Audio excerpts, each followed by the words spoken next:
Welcome everybody. Make sure to like, subscribe, share with anyone, and don't forget to subscribe so that when our first episode comes your way, you'll be notified, and you won't be passed, but rather you'll be part of the movement that is in the making. My name is Maluki Kimetu. Many people don't know my first name, so in my ID, my names are written as Kelvin Maluki Kimetu. Many people know me as Maluki, so when I tell them my first name is Kelvin, they wonder, they're like, what?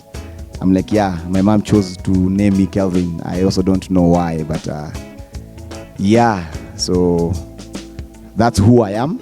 I come from a family of 3 children. I have 1 brother, I have 1 sister, and then I am the last born. So I have a first-born brother, second-born sister, then I am the last born.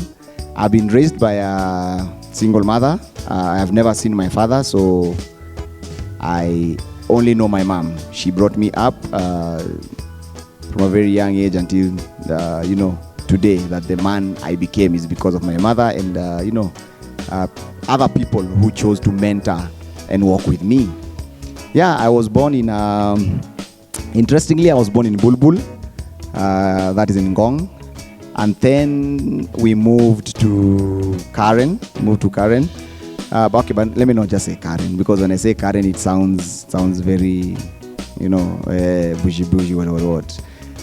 We moved to a place called Kwagadhoni. Kwagadhoni is technically in Kuwinda. It's a neighbor with Kuwinda. For those of you who know where Kuwinda is. Kuwinda is a slum somewhere in the outskirts of Karen. Yeah, so we moved there. Then later we moved to Rongai. Yeah, so I grew up in Rongai. That's where I finished my primary education. Yeah, so I've actually technically went to Don Bosco, Currency, a school that used to be owned by my mom's boss, then Ole Kasasi, then Ole Surikon. So technically I went to 5 primary schools, 5 of them. Not because I was failing, not because of anything else, but majorly because of, when we get to move, I move school. When we move, I move school. I remember a time I used to walk all the way from Currency to Rongai, and it was far. Just because I have lost my transport money, which used to be 5 shillings. 5. Yeah, then high school I went to at the river. Then I went to college later. Then the rest is history. And here I am. Yeah, so that's who I am in summary.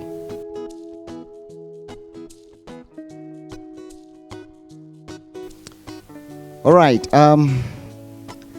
I work at Nairobi Chapel, to be exact, Nairobi Chapel, Ngong Hills, and I am a youth pastor, and also get to do other things, as allocated by the supervisor.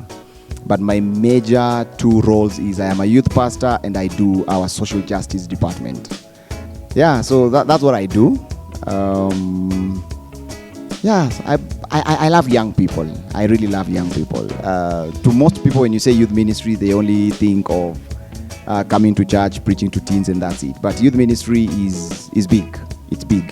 It has teenagers, pre-teenagers, and it also has young adults. And under it has outreach and missions, where we get to do missions and outreach in high schools, and plan missions for young people, and basically just work with those 2 set groups of young people.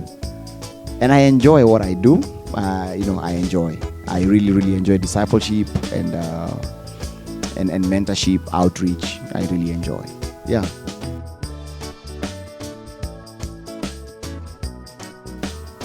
So before I became a pastor, I was working with my brother. My brother does transit. He drives trailers from Mombasa to whichever country that he sends. So I used to work with him. Then because of traveling and seeing accidents, and I was like, wow, this is not what I want to do. So I went to school and did computerized clearing and forwarding.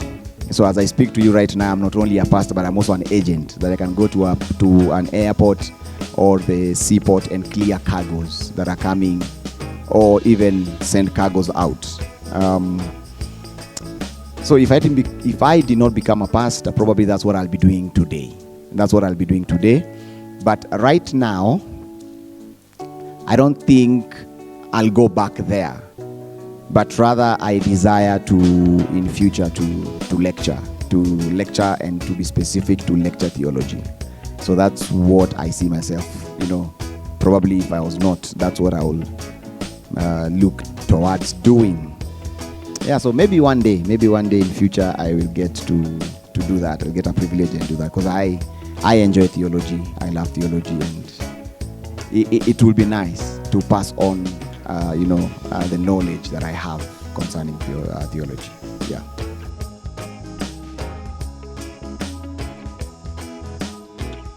All right. So most of the time I spend in church, but I love sleeping. But then, number one, I never struggle with sleeping. The Bible tells us that good sleep comes from the Lord. So I have favor from God, yeah, in terms of that. So I sleep. I love sleeping. Then I also love. I love leisure. Let me say that. I love leisure. So I wouldn't mind going somewhere just to sit and enjoy a cool breeze, with my drink there, and just enjoy the nature of God. I love walking. I love walking a lot. Most of the time I walk even from where I work to my home, which is, okay, it's not far, but people say I say that because of where I come from. But so it's fine, not far. But I love walking. I love nature. And, also I love watching movies. I enjoy series. I usually say movies are too short. So I'll enjoy a series at least, something that can build up. But also, again, if the series becomes too repetitive, or I can figure out the things easily, it bores me. But I enjoy movies, traveling. Yes, I do enjoy traveling, especially by road. I enjoy traveling. Yeah.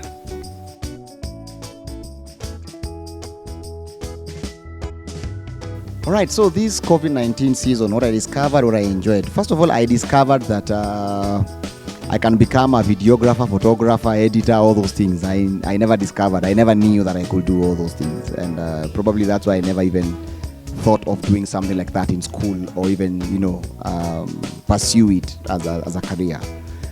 But COVID-19 has really opened my eyes and taught me a lot. Helping me to discover that I have an eye for the camera. I get to see so much that many people might not see, and it's a gift. I thank God for that. I thought I'm just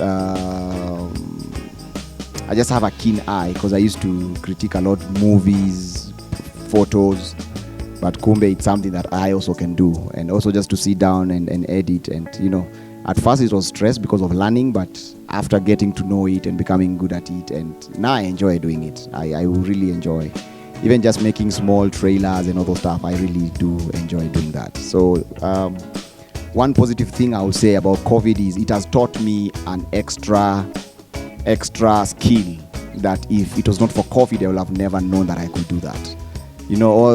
Every time we wanted something like that, we used to run to Pastor Emmanuel. But when COVID came and he had a lot to do, someone had to learn to help him do some of those things. And so we walked the journey together. So I wouldn't say I had a hard time to learn, because he was there to hold my hand and show me the way. So I appreciate for that at least he taught me, he passed on something that he knew, and I've grown out of it. So as my teacher, I don't know what he will say. I don't know whether he'll give me a 1, a 2, a 10, or a 5. I don't know. But for the fact that he accepts some of those videos to go on YouTube, it means I am not that bad. So I have really grown in terms of that. And also, another thing that I discovered was that it is possible to preach a whole sermon in 10 minutes. In youth ministry, we used to do them 20-25 was the most that we used to do. But wow, COVID came, and you have to record a sermon and make sure that it's going to be interesting, it's going to be fun, it's going to be short, so that somebody who is watching, they don't get a meme in between and then they move. So I had to learn to preach in 10 minutes. At first it was hard, but I thank God for that. So yeah, some of the things that I have discovered and got to enjoy through the season of the pandemic.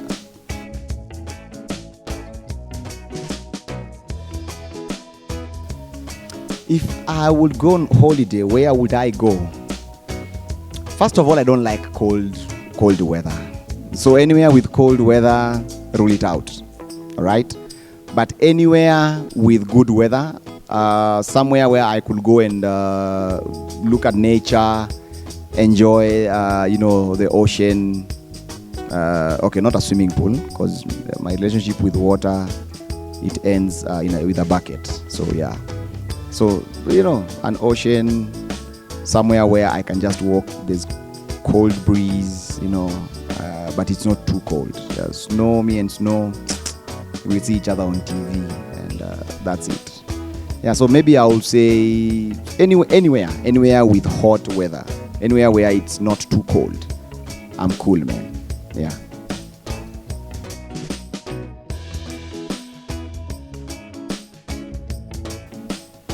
All right, so what is India Pulpit? All right, good question. When I began, I asked myself the same question. What is India Pulpit? India Pulpit is basically bringing you your pastors out of the pulpit. Majority of Christians interact with their pastors only when they're on the pulpit, or when they have an issue at home and the minister of the word needs to come and minister to you. Maybe it's a funeral, maybe it's just a mashakaya, maybe it's a wedding, maybe it's a baby dedicating your house. That's the only way you get to see them out of the office. I'm so sure many people think even some of their pastors don't even, they are in suits 24/7. And you see also the culture, the way the African culture is, it has also shaped the ministers to be that way. But the reality is these people have a life out of the pulpit. And so my intention is to bring to you the real person. Like if it is me, Maluki, to bring you the real Maluki when I am not in the pulpit. Because when I'm on the pulpit, remember, I have an agenda, I have a purpose, I have a mission. So I come, and what I'm looking forward is to achieve the mission. So I come, I preach, and that's it. If I joke in between the sermon and all those stuff. So many of us don't get to know who our pastors are out of the pulpit. We don't know what they like doing. We don't know, many people, even including myself, many people got to find out my first name when I introduced myself from a pulpit perspective and said my name is Kelvin Maluki Kimetu, and they're like, because most people just knew me as Maluki, and that's it. So India Pulpit is giving you, who is watching right now, a platform of getting to know your pastor out of the pulpit. My intention is to bring them really not in a suit, not in a tie, but who they are in their relaxing mode. You get to know, do they have a family? Are they married? Are they not married? You get to know, what do they love doing? What do they like as an individual? It helps you to even be a better friend to them. Because you know what, guys, you become a pastor, all your friends become pastors automatically, because everybody else is not a friend, but rather is a circumstantial friend. The circumstance brings you together. And if you think what I'm saying is not true, ask yourself this question and answer yourself, all right? Just where you are. In the church that you are part of, if a pastor leaves that church, how many of you still get in touch with that pastor and get to know where they are and what they are doing, or even just get to meet even for coffee once in a while? The same way you can meet with your family members, business partners, and normal friends who you call in your house. How many do you call them for a coffee?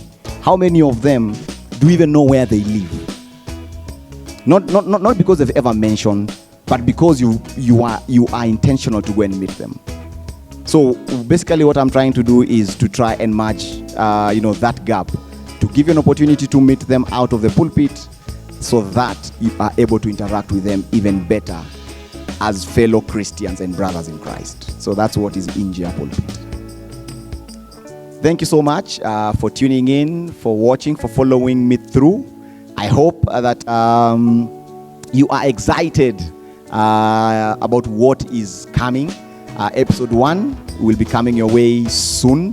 I have a very special guest, a brother in Christ, a guy that I've known for quite some time, served together with, and I just want you to hear him answer some of the questions that probably most of you could have not asked him those questions. So, usipitwe, make sure you share, make sure you subscribe, make sure you like this video if you see that it's a noble cause. So, until next time, Maluk's mtu wako nje ya pulpit.